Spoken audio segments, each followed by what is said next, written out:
శ్రీమాత్రే నమః. సద్గురు జ్యోతిష్యాలయం జూలై నెల రాశి ఫలితాలు కొన్ని అనివార్య కారణాల వల్ల ఒక 10 రోజులు లేటుగా నేను మీ ముందుకు వస్తున్నాను. జూలై 10వ తారీఖు నుండి మొదలు పెడితే జూలై 30 వరకు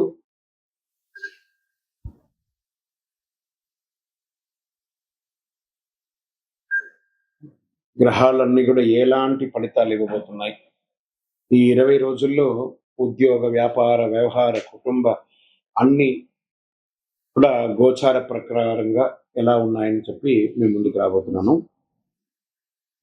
జ్యోతిష్యం అంటే అందరికీ ఒక ఉత్సాహం. ఈ నెల నాకు ఎలా ఉండబోతుంది అనేది చాలా మంది గురుగారు ఈ నెల మీరు నాకు అందుబాటులో లేదు అనడం కొన్ని అనివార్య కారణాల వల్ల నేను కాస్త ఆలస్యంగా వచ్చాను. మీకు కలిగిన ఇబ్బందికి క్షమించండి. జ్యోతిష్యం పడుతున్న వర్షానికి ఒక గొడుగు మాత్రమే కానీ జ్యోతిష్యం జీవితం కాదు. ఈ యొక్క ఫలితాలన్నీ మీ యొక్క వ్యక్తిగత జాతకానికి ఒక 30% మాత్రమే వర్తిస్తుంది. సింహరాశి మిత్రులారా, జూలై 10 నుండి జూలై 20 వరకు 2026లో రాశి ఫలితాలు శుభాశుభాలు ఎలా ఉన్నాయంటే, ప్రత్యేకించి నెల అష్టమ శని నడుస్తుంది. రాజకీయ నాయకులు ప్రజాక్షేత్రంలో వెళ్ళేటప్పుడు కాస్త జాగ్రత్తగా ఉండాలి. మాట్లాడేటప్పుడు మీ యొక్క మాట పొరలకూడదు. ఇది చాలా జాగ్రత్తగా ఉండండి.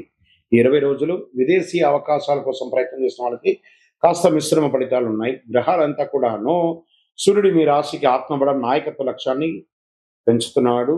గురుగ్రహం శుభ దృష్టిని ఇస్తున్నాడు. శని మీ యొక్క సహనాన్ని పరీక్షించి చివరికి విజయాన్ని ఇస్తాడు. కుజుడు కార్యదీక్షతను పెంచుతాడు. శుక్రుడు కుటుంబ సఖ్యం, రాహు కొత్త పరిచయాలు, కేతు ఆధ్యాత్మిక చైతన్యాన్ని పెంచుతాడు. 20 రోజులు ధైర్యంగా మీరు తీసుకున్న నిర్ణయాలే మీకు ముందుకు తీసుకెళ్తుంది అనేది చెప్పడం జరుగుతుంది. వ్యాపారంలో విస్తరణకు అద్భుతమైనటువంటి సమయం. కొత్త బ్రాంచ్లు పెంచడం లేదా ఫ్రాంచైజ్ మోడల్లో పెంచడము, ఉత్పత్తులు మార్కెట్లో తీసుకెళ్లడము, పెద్ద కంపెనీతో ఒప్పందాలను కుదర్చడము వంటి అవకాశాలు కనిపిస్తున్నాయి. ఆదాయం పెరుగుతుంది. నిలిచిపోయిన బకాయిలు తిరిగి వచ్చే అవకాశాలు ఉంది.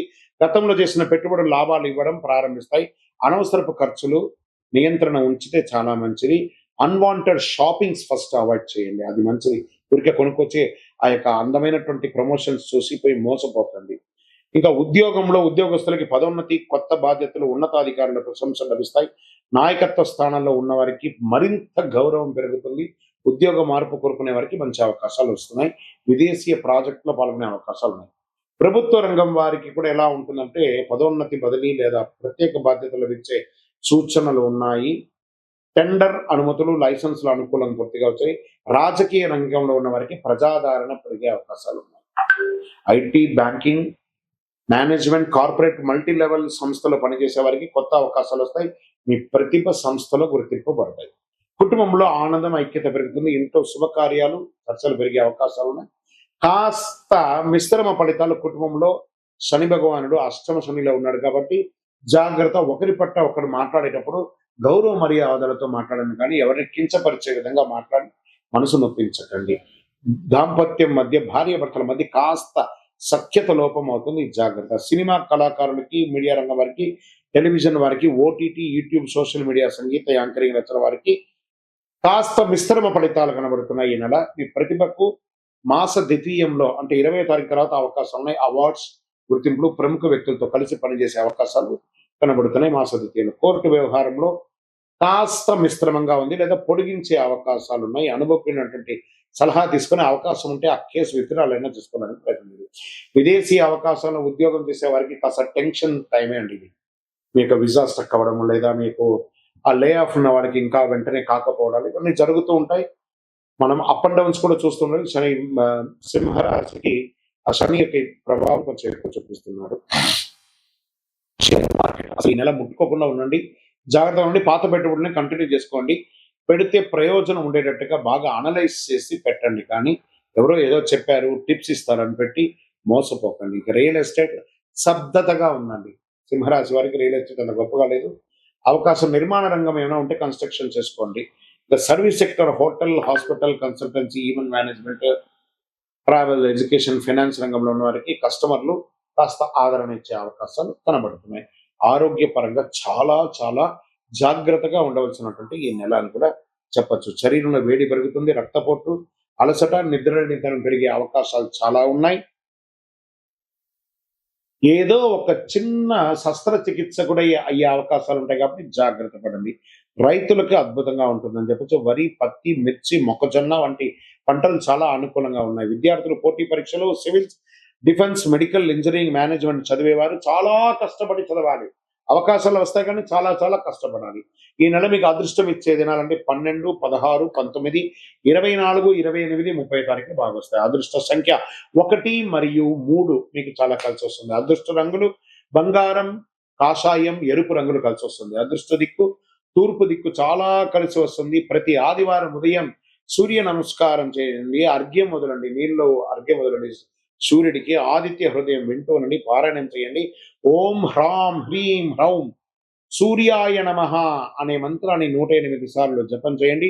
గోధుమ, బెల్లం, రాగి పాత్రలు, ఎరుపు లేదా కాషాయ వస్త్రాలు దానం ఇవ్వండి. విద్యార్థులకి పుస్తకాలు లేదా పెన్సిల్స్ లాంటిది ఇవ్వండి. ఆలయాల్లో దీపం నూనె దాహాయం చేయండి. సూర్యగ్రహ అనుగ్రహం పొందండి.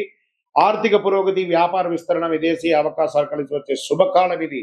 అత్యంత విజయవంతమైనట్టుగా నిలబడాలి అంటే మీ ప్రయత్నం అద్భుతంగా ఉంటుంది అని మీరు ప్రయత్నం చేయండి. సాధిస్తారు. విజయోస్తు. మీ యొక్క వ్యక్తిగత జాతకం తెలుసుకోవాలనుకుంటే మీ పరిసర ప్రాంతాల్లో ఉన్నటువంటి గురువుల్ని సంప్రదించండి. జ్యోతిషాస్త్ర నిపుణుల్ని సంప్రదించండి. లేదా మా ద్వారానే మీరు జ్యోతిష్యం తెలుసుకోవాలి అనుకుంటే మన ఛానల్లో కనబడుతున్న డిస్ప్లేలో కనబడుతున్నటువంటి నంబర్కి మీ పేరు, మీ date of birth, time of birth, place of birth WhatsApp చేయండి. మా అడ్మిన్స్ మీకు రిప్లై ఇస్తారు. ఇకను శక్తివంతమైనటువంటి ఫలితాలు పొందడానికి అతి శక్తివంతమైనటువంటి కరుంగాళి మాల, ఈ కరుంగాళి మాలను మన దేవాలయంలో 48 రోజులు పూజ చేసి సిద్ధంగా ఉంచాం. చండీ, సుదర్శన, సుబ్రహ్మణ్య భుజంగం చేసి ఇలాంటి మాల ఉంది రెడీగా. ల్యాబ్ టెస్ట్ చేసి కావలసిన సంప్రదించండి. మాతో మాట్లాడి కన్ఫర్మ్ చేసిన తర్వాతనే మాల తీసుకోండి, కానీ డైరెక్ట్గా తీసుకోండి. ఇక్కడ ఆన్లైన్లో మేము అమ్మట్లేదు. మా సంస్థకు మీరు అప్రోచ్ అయితేనే వాట్సాప్ ద్వారా ఫోన్ చేస్తేనే మీకు ఇస్తాను. కానీ మీరు బయట ఆన్లైన్ నుంచి తెచ్చుకుంటే మా సంస్థకు ఏ విధమైనటువంటి సంబంధం లేదు. మీరందరూ క్షేమంగా ఉండాలని భగవంతుని ప్రార్థిస్తున్నాను. సర్వే జనాః సుఖినో భవంతు. ఇంటి ముందు ముగ్గు వేయకపోతే ఏం జరుగుతుంది? అదొక ప్రశ్న, దానికి ఒక ఆన్సర్. ఇప్పుడు ఎలా చెప్తున్నా అంటే కొన్ని ప్రశ్నలకు విచిత్రంగా కూడా ఉంటాయని కూడా చెప్పొచ్చు ఆన్సర్. ఎలా ఉంటుందంటే ఇంటి ముందు ముగ్గు వేయడం అనేది కేవలం అలంకరణ కాదు. ఇది ఒక హిందూ సంప్రదాయమైనటువంటి ఆరోగ్య, శుభ్రత, ఆధ్యాత్మిక సంస్కృతి అన్ని కలిసి ఉన్నదే ముగ్గు. ముగ్గు ఎందుకు వేస్తారు? లక్ష్మీదేవికి ఒక ఆహ్వానం. మన ఇంటికి లక్ష్మి కావాలి కదా. ఏమంటున్నాం? భాగ్యాద లక్ష్మీ బారమ్మ అనే అమ్మవారిని పిలిచేటప్పుడు శుభ్రంగా ఉండాలి కదా. సంప్రదాయం నమ్మక ప్రకారం పరిశుభ్రత ఇంటి ముందు ముగ్గు కంటే మహాలక్ష్మీదేవి కటాక్షం లభిస్తుందని డైలీ ఇంటి ముందు ముగ్గు వేస్తారు. మరి పరిశుభ్రతకు కూడా గుర్తు. ఓహో, వీళ్ళు ఇల్లు శుభ్రంగా ఊడ్చి క్లీన్ చేసి ముగ్గు వేస్తారు కాబట్టి పూర్వకాలం తెల్లవారుజామున ఇంటి ముందు ఊడ్చి నిల్లు చల్లి ముగ్గు వేయడం అనేది, పరిసర ప్రాంతాలు శుభ్రంగా ఉండేది అనేది ఆరోగ్యానికి ఇచ్చే ఒక మొదటి ఇది. ఇంట్లో ఏవో చిన్న చిన్నవి ఉంటాయి, పడిపోతూ ఉంటాయి, చిన్న చిన్న జీవరాశులు చనిపోతుంటాయి, దోమలు కానీ లేకపోతే అవన్నీ కూడా వైరస్ వచ్చేవి అన్నీ కూడా ఏం చేస్తారు? ఊడుస్తాం, నీళ్లు చల్లుతాం, కలాపు చల్లుతాం, ఆరోగ్యపరంగా ఉంటుంది ఏం చెప్తారు. జీవరాశులకి ఆహారం, దాంతో బియ్య పిండితో ముగ్గు వేస్తూ ఉంటారు జనరల్ గా. ఇప్పుడు కదా అన్ని వేస్తుంటారు. సంప్రదాయంగా బియ్య పిండితో ముగ్గు వేయడం వల్ల చీమలు, చిన్న చిన్న పక్షులు, వాటికి ఆహారం దొరుకుతుంది కాబట్టి అలా కూడా ఇంటి ముందర ముగ్గు వేస్తారు. సానుకూలమైనటువంటి వాతావరణం వస్తుంది. అందమైన ముగ్గులు ఇంటికి వచ్చే వారికి ఆహ్లాదకరమైనటువంటి భావన. ఆహా, వీళ్ళు చక్కగా ఉన్నారు, సంప్రదాయంగా ఉన్నారు, ఎవరైతే అలా అనుకుంటూ ఇంట్లోకి వస్తారో ఆ ఇల్లు కూడా సుభిక్షంగా ఉంటుంది. కళ ఏకాగ్రత ఎలా పెరుగుతుంది? ముగ్గు వేయడం చేతి నైపుణ్యాన్ని, ఏకాగ్రతను పెంచుతుంది, సృజనాత్మకత పెంచుతుంది. కళలుగా కూడా మనం నేర్చుకునే ఒక ముగ్గు అనేది కాన్సన్ట్రేషన్, ఇన్ని చుక్కలు వేయాలి, ఇన్ని ముగ్గులు వేయాలని వాళ్ళలో కూడా ఆడవాళ్ళ ఒక కళ పెరుగుతుంది. సరే, ముగ్గు వేయకపోతే ఏమవుతుంది? అది కదా ప్రశ్న. మనం ముగ్గు వేయడం వల్ల గురించి కదా మాట్లాడుకున్నాం. దీనిపై 2 రకాలైనటువంటి అవగాహన ఉన్నాయి. ఇంట్లో శుభశక్తులు తగ్గుతాయండి. ఫస్ట్ ఆ ఇల్లు, ముగ్గు వేసే ఇల్లు, ఎదురిల్లు బాగుంటుంది, ఎదురు వేయకుండా ముగ్గు వేయకపోతే ఇంకా నిద్ర కూడా లేవలేదు అని మాట్లాడుతూ పోతారు. దరిద్రం స్టార్ట్ అవుతున్నారు. ఆ ఇంటి ముందర అశుభం కనబడుతూ ఉంటుంది. లక్ష్మీదేవి అనుగ్రహం తగ్గుతుంది. శుభకార్యాలకు అనుకూల వాతావరణం తగ్గుతుందని కొందరు విశ్లేషిస్తారు. కానీ వాస్తవ దృష్టిలో ముగ్గు వేయినంత మాత్రాన తప్పనిసరిగా ఏదైనా అశుభం జరుగుతుందా? శాస్త్రీయమైనటువంటి ఆధారాలు ఎక్కడ లేదు, ఏమి జరగదు. కొంతమంది ముగ్గు అనేది ఏంటో కూడా తెలియని వాళ్ళు కూడా ఉన్నారు. ఇలా కొన్ని గేటెడ్ కమ్యూనిటీస్ లో అపార్ట్మెంట్స్ లో ముగ్గు వేయడం అనేది లేదు, స్టిక్కర్ వేసేసి వదిలేస్తున్నారు. అయితే పరిశుభ్రత సంప్రదాయం అందం వంటి ప్రయోజనాలు కోల్పోతారు ముగ్గు వేయకపోతే. వైదిక సంప్రదాయం ఏ రకంగా చెప్తుంది? ఆధ్యాత్మికంలో ధర్మశాస్త్రాలు ఇంటి పరిశుభ్రంగా ఉంచడం, దేవతారాధనకు ముందు ముగ్గు వేసి గడప కడిగి ముగ్గు వేయడం అనేది పవిత్రత చేకూరుతున్న ప్రాముఖ్యతలు చెప్తున్నారు. ముగ్గు వేయడం అనేది పవిత్రతకు ప్రతీక. తరతరాలుగా వస్తున్న ఆచారం అయితే ముగ్గు వేయకపోతే తప్పనిసరిగా కష్టం వస్తుంది అని చెప్పడానికి ఏ విధమైనటువంటి శాస్త్ర కోణాలు లేదు. ముగ్గు వెయ్యండి, వేయకపోతే మీ ఇష్టం. వేయకపోతే ఏదో తప్పు జరిగిపోతుంది అనేది భ్రమలోకి వెళ్ళకండి. కానీ వేస్తే శుభ్రంగా ఉంటుంది అనేది ముఖ్యం. ఆరోగ్యంగా ఉంటారు. ముగ్గు వేయడం శుభప్రదం, సాంస్కృతిక గొప్ప సంప్రదాయం, విజయవస్తు. తులసి మొక్క దగ్గర దీపం ఎందుకు పెట్టాలి? పెట్టకపోతే ఏమవుతుంది? ఈ తులసి మొక్క ప్రతి ఇంట్లో ఉంటుందండి. అది వచ్చి విష్ణు యొక్క స్వరూపం. కృష్ణ తులసి, రామ తులసి అని 2 తులసి ఉంటుంది. దీపం పెట్టాను దేవుడు అని చెప్పేసి ఆ చెట్లో తీసుకుపోయి కొంతమంది పెడతారు. ఆ వేడికి కరిగిపోతూ ఉంటుంది. అవసరమా? తర్వాత ఆ చెట్టు మొదలు కింద పెడతారు, అవి కూడా కరిగిపోతాయి. చూడండి, తులసి మొక్క పెట్టిన దీపం దగ్గర పెట్టడం వల్ల పెట్టిన దీపము షింక్ అయిపోయి ఉంటుంది. ఆ యొక్క ఆకులంతా ఖచ్చితంగా దీపం పెట్టాలి తులసి మొక్క దగ్గర. ఆ కోటలాగా ఉంటుంది కదా, బయట పెట్టండి. ఒక చిన్న ముగ్గు వేసి ఆ దీపాన్ని బయట పెట్టండి. అది మన వైదిక సంప్రదాయ ప్రకారం ఒక అద్భుతమైనటువంటి శక్తిగా భావిస్తాం. మహావిష్ణువుకి దీపం వెలిగించడం. ఎక్కడైతే ఎవరు మహావిష్ణు తులసి, ఆ యొక్క తులసికి ఏ దీపం వెలిగిస్తున్నాం? లక్ష్మీపరమైనటువంటి దీపాన్ని వెలిగిస్తున్నాం. అంత అద్భుతమైనటువంటి పవర్ ఉంది. తులసిదేవి విష్ణుమూర్తికి అత్యంత ప్రీతిపాత్రమైనగా భావిస్తూ ఉంటారు. సాయంత్రం తులసి దగ్గర నెయ్యి లేదా నువ్వుల నూనెతో దీపం వెలిగిస్తే శుభం జరుగుతుంది. ఐశ్వర్యం, ప్రశాంతత పెరుగుతుంది. సంప్రదాయంలో ప్రతిరోజు సాయంత్రం కుటుంబ సభ్యులందరూ ఒక చోట వెలిగి ప్రార్థన చేసే అలవాటు ఉండేది. ఇంట్లో భక్తి, క్రమశిక్షణ, ప్రశాంతత పెరుగుతుంది. ఆ దీపం కొండెక్కేంత వరకు రాత్రి ఆహారం తీసుకోరు చాలా మంది. ఇది మంచి ఆచరణ. సాయంత్రం దీపం వెలిగించడం వల్ల ఇంటికి పరిసరంగా ఆహ్లాదకరమైనటువంటి వాతావరణం ఏర్పడుతుంది.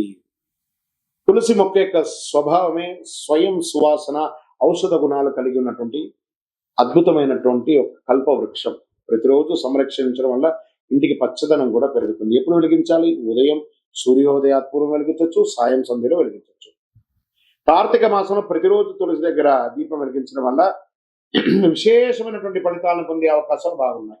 ఏ నూనెతో వెలిగించాలంటే నువ్వుల నూనె లేదా ఆవు నెయ్యితో వెలిగించండి, విశేషమైన ఫలితాలు పొందుతారు. తులసి దగ్గర దీపం వెలిగించిన ఐశ్వర్యం లేదా కష్టాలు దొరకడం వంటి ఫలితాలు సంప్రదాయ విశ్వాసాలకి ఆధారపడి ఉంటుంది. తులసిలో వెలిగించడం కాదు, తులసి దగ్గర వెలిగించాలి. విజయవస్తు. నిత్య దీపారాధన చేయడం వల్ల ఫలితం ఏంటి? దీపం జ్యోతి నమస్తుభ్యం చెప్పి మనం ప్రార్థన చేస్తుంటాం. దీపం వెలిగించడం వల్ల జ్యోతి వెలిగెను, మకర జ్యోతి వెలిగెను. దానివల్ల ఏం లాభం? అజ్ఞాన్ని పారదోలే జ్యోతి వెలుగుతుంది అనమాట. ప్రతిరోజు స్నానం చేసి మన ఇంట్లో దేవుడి దగ్గర దీపం వెలిగించడం, తులసి కోట దగ్గర దీపం వెలిగించడం ఒక సంప్రదాయం అండి. ఉదయ సాయంత్రంలో ఇలా వెలిగించడం వల్ల ప్రతిరోజు భక్తితో దీపారాధన చేసి ఇష్టదైవ అనుగ్రహం పొందుతారు. మనకు డైరెక్ట్ గా భగవంతుడికి మనము ఆహారం ఇవ్వాలి. అందుకే హోమాది కృత్యాలు చేస్తారు కదా. ఈ దీపం యొక్క కాంతితో ఆ నూనె కరిగి ఆకాశం వెలిగి మన ఇష్టదేవుడికి ఆహారంగా మారి మనకు అనుగ్రహంగా తిరిగి రావడమే దీపారాధన యొక్క ఫలితం. లక్ష్మీ కటాక్షం ఇంట్లో శుభం, ఐశ్వర్యం, సిరి సంపదలు వెలుగుతుంది. దీపం వెలుగుతుంది చూసారా? అలా ఆ చుట్టుపక్కల చూడండి, ఒక బ్రైట్ గోల్డెన్ ఫ్రేమ్ తో వెలుగుతుంది ఆ దీపం. అవన్నీ కలర్ ఇమేజినేట్ చేసేదా? అదే అద్భుతం, సృష్టి అని కూడా చెప్పచ్చు. మానసిక ప్రశాంతత పెరుగుతుంది. మనసు ప్రశాంతంగా ఏర్పడి చక్కగా కుటుంబంలో సామరస్యం పెరుగుతుంది. ఎవరో ఇంట్లో కోడలు, అత్త, మామ ఎవరైనా దీపం వెలిగించారని చెప్తుంటారు చూసారా? చాలా అద్భుతమైనటువంటిది ఉంటుంది. ప్రతికూలత అంతా కూడా తొలగిపోతుంది. నెగిటివ్ వైబ్స్ అంతా తొలగిపోతుంది. ఉదయ సంధ్య దీపాలు వెలిగించడం వల్ల ఆరోగ్యపరమైనటువంటి దినచర్యగా మారుతుంది. ఏ నూనెతో వేయొచ్చు అంటే ఆవు నెయ్యి, నువ్వుల నూనె, ఇతర సహజ నూనెలతో దీపారాధన చేయొచ్చు. అంత విశేషం. ఎల్లప్పుడూ వెలిగించాలా, అఖండం వెలిగించాలా, నిత్య దీపం వారి వారి శక్తిని బట్టి. ఒకవేళ మీరు అఖండ దీపం వెలిగించి గాలికో దేనికో ఆరిపోతే అదేదో అపశకునంగా మార్చకండి. టెక్నికల్ గా ఆరిపోయింది అంతే. దాని గురించి దీపం వెలిగించడం మన బాధ్యత. ఆ ఉండడం ఉండకపోవడం అనేది గాలిలో, ప్రకృతిలో ఉన్నటువంటి శక్తిని బట్టి. కాబట్టి సెంటిమెంట్ కి దీపాన్ని తీసుకొని వెళ్ళకండి. అది నిత్య ఉత్సవం, నిత్య పని. అది విజయవస్తు. ప్రతిరోజు కనకదార స్తోత్రం చదవాలా? దానివల్ల ఫలితం ఏమైనా ఉంటుందా? ఉంటుంది కదా! ఒక పేద ముసలి ఆవిడ ప్రార్థన చేస్తూ ఉంటే ఆదిశంకరుల వారు భిక్షాటనకు వెళ్లారు. "భవతి భిక్షాం దదాతు, దేహి తద్వతి భిక్ష" మీరు నాకు దానం ఇస్తున్నారంటే ఒక బ్రహ్మచారి కుర్రోడు వచ్చాడు కదా అని చెప్పి ఇల్లంతా తిరిగి వెతికితే ఎక్కడ కనబడకపోతే ఒక కుళ్ళిపోయిన ఒకే ఒక ఉసిరికాయ మాత్రం ఉండిందట ఆ పేద ఆవిడ దగ్గర. కాలడి క్షేత్రంలో. అడి అంటే కాలు పెట్టినటువంటి స్థలంలో. అలాంటి క్షేత్రంలో ఆవిడ వచ్చి తీసుకొచ్చి, "అయ్యా! నా దగ్గర ఉన్నది ఇదే" అని చెప్పి ఇవ్వగానే అంగం హరే పులగభూషణ వాసయంతి అని చెప్పి కనకదార స్తోత్రాన్ని ఆదిశంకరులు ఈ ప్రపంచానికి అందించారు. అలా ఆ ఇంట్లో ఆ బంగారు వర్షం కురిసిందంట. ఆ ఉసిరికాయతో వర్షం. ఆ కనకదార స్తోత్రం చదవండి. 2 పూటలా చదవండి లేదా వినండి. యూట్యూబ్‌లో వస్తున్నాయి. టీవీలో వస్తున్నాయి. అడ్వర్టైజ్‌మెంట్‌తో కాదు, డౌన్‌లోడ్ చేసుకొని వింటూ ఉండండి. ఎలా అద్భుతమైనటువంటి ఫలితాలు పొందుతారంటే ఐశ్వర్యం, ఆనందం, ఆరోగ్యం అన్ని రకాలైనటువంటి ఫలితాలను పొందుతారు. ఆ కనకదార స్తోత్రంలో అంత పవర్ ఉంది. విజయోస్తు.